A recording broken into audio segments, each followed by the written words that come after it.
don't file for bankruptcy, it's bad for your credit. We're going to take care of you, and we're going to pay your debts for just a fraction of what you owe on them. Well, there's two basic kinds of claims that you see on the internet, and you hear it on radio, and you see it on TV. One is debt settlement, and the other is debt management. We're going to talk about debt settlement. Yeah, debt settlement companies, what they do is they take a look at your total amount of debt, and they kind of take an educated guess as to what they think they might be able to settle that for. And they'll set you up on a payment plan. They tell you, don't pay your credit cards anymore, we'll take care of them, they won't call you, don't worry about it, start making that monthly payment to the debt settlement company. Usually the first 3 to 6 months of payments just go to their fees. After that, a portion of your monthly payment is going to an account maintenance fee, and the rest of it's essentially going into a savings account. And what they do with the money in the savings account is they start with your smallest creditor. So say you have a credit card for $1,000, and that's your smallest one. Whenever they feel that you have enough money in that savings account to settle that debt, say maybe $400 or $500, they'll contact that credit card company and ask if they're willing to accept that settlement. If they are, good. If not, they'll wait till you have a little bit more in the savings. So they work their way from smallest creditor to biggest creditor.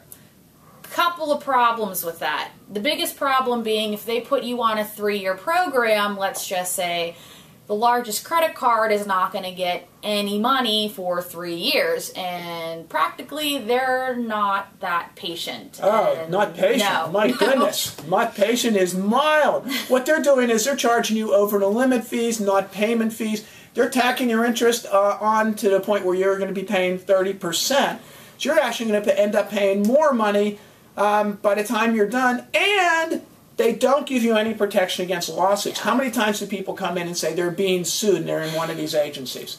A lot. And trust me, it doesn't take even 3 years by the time for one of your credit cards to get around to suing you. They'll do it much quicker. And that's usually when people realize that that settlement company isn't exactly doing what they advertise to do. And the other part of the problem is, say they are able to settle your credit card debts.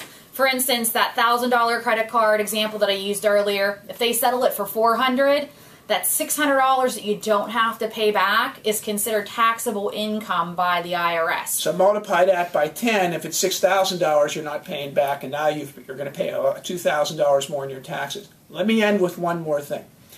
Most of these places are from way out of town. Minnesota, California, Arizona, Texas.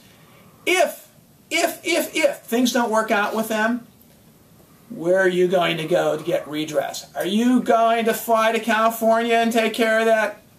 I don't think so. Anyway, see our point, our little excerpt on debt management, and we'll talk more about this. Thanks.